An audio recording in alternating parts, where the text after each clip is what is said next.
Well, hello there. Haven't done a sewing machine video in a little while, so I've got a new camera to test out, a couple new sewing machines, and I thought take a little look at this Elna today. Now, if you've seen the title, of course, you already know what this is. But let me just talk a minute about the whole idea of portability. Now, we've seen the old Singers and the bentwood cases, and those go back to the 1800s. So we've had sewing machines in carrying cases, for 130, 140 years. But they weren't really portable. Those were more or less covers. I think the first really portable machine is probably the Singer Featherweight. I've got one over here. We won't go into the whole featherweight thing right now. They're quite famous. You'll see a lot of videos about them. But a lot of those machines, that even though they were in carrying cases, were very, very heavy. Up through the 1950s and 60s, you get those Japanese machines. I did a video of a Japanese Kenmore. It weighs 45 pounds. And you can't, 45 pounds is not portable. It's nice to have a case, but 45 pounds is not a portable machine. You can barely lift that from the floor to the table. And certainly if you were a lady sewing, and you're 5'2" and you weigh 110 pounds, you can't carry around a 45-pound machine. Now, the Featherweight was the first really portable machine, and it's a wonderful machine. They advertise it as weighing like 11.5 pounds or something, which is true. The thing is, of course, it's in a case. Now, I just weighed this with the accessories that come with it. It's 18.5 pounds. And the Featherweight has a big problem. And they're wonderful machines, but a big problem, an obvious problem, it was designed in the 1930s. And it is a straight stitch only machine. And you could get away with that until the 1950s. But by then, straight stitch only was pretty much out of style. And then we would get the Japanese machines which came along in the 1950s, again, very heavy machines. And then we got this. And this was revolutionary. Like so many of the Elnas were revolutionary machines. I did another video you may have seen on the Elna Supermatic from about 1951-52. Revolutionary machine. And like the Supermatic of the time, there was nothing like the Lotus. This machine actually weighs about a little less than 13.5 pounds. But what separates it from something like the Featherweight is that basically is the whole unit. This thing is this case, the accessories, everything are here. And it's quite amazing. This thing was designed, I should say styled, by Raymond Loewy. And Raymond Loewy was the most famous industrial designer really of all time. He designed the Coke bottle. He designed the paint job on Air Force One. He designed a lot of the streamlined locomotives from the 1940s. Just a brilliant industrial designer. And somebody else will take credit for the mechanical parts of this book. But Raymond Loewy is the guy who styled this, who came up with the way it should work. And it's quite amazing. So let's pop it open, and you'll see why it's called the Lotus. Because get it out of here. Everything opens up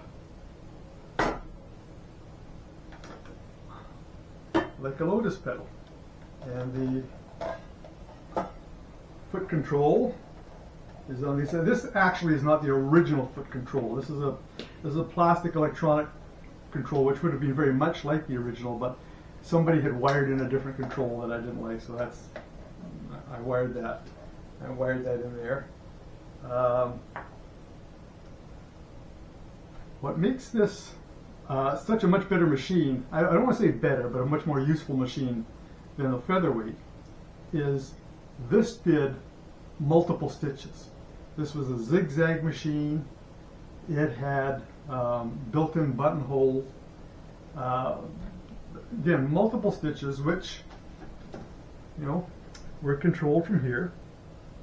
And it's got this other little feature here. If we lift up the top, it carried accessories here. You could, there's some spare feet in here. Room for a spare bobbin. and you know, cleaning brush, screwdriver, seam ripper, and there's the thread guide. The thread guide actually, I see I've actually got this thing threaded already, but you've got a seam guide that, or a thread guide that folds up and down. So you could get, for 13.5 pounds, you basically got the complete unit. It was its own carrying case, its own accessory case. And again, quite an amazing machine. They were made in Switzerland. This one actually says, as you can see, it actually says Lotus on it. A lot of them will say Elna. I don't know, and they're all called Lotus. I don't know exactly why some of them say Elna and some say Lotus. I will say that this machine came out in 1967. The Lotus came out in 1967, and this is a 1967 Lotus. So this is a very early one. So perhaps they put Elna on the later ones, but this is a very, very early, very early Lotus. Oh, there's another thing. I was going to move the presser foot to pull up the presser foot so I could remove this. It actually, on the back here, we've got some interesting features on the back. Let me just slide that around. And one of the things it does is it locks the presser foot assembly in place for transport. You know, so things won't start spinning and the needle won't start going up and down. So it locks that for transport. And it's got another interesting feature here. The Lotus machines, one of their features, which was good and bad, was the way it was driven. It has an internal motor that doesn't use belts. It's got a little wheel. There's a rubber wheel on top of a shaft coming out of the motor, and that spins against a pressure plate, which causes the whole machine to turn at that point. Which is a good system because it's very compact and you don't have to replace belts, so it has its advantages. It has one disadvantage, and this was particularly true on the old Supermatics, the older machines. If it's not used for a long time, that rubber wheel will develop a flat spot because it's pushing against the pressure plate. The rubber wheel, which drives the machine, pushes against this plate. If that's not turned, it will go flat in that one spot. So when you use the machine, it'll clunk like a flat tire, because it is a flat tire. It'll clunk like a flat tire. What the people who designed the Lotus did, which was very smart, they put in this little feature here so that you could actually turn this such that it would move the motor away from the pressure plate when the machine wasn't being used. So if you want to sew, you turn this to one position. When you're finished sewing, you turn it to another position. That moves the tire away from the wheel so it won't go flat. So that was a very cool little feature, which again, I wish the old Supermatics had, because you know, on the old Supermatics, it's quite a problem to change that tire. It can be done. You can buy the spare tires, but it's a nuisance, you know.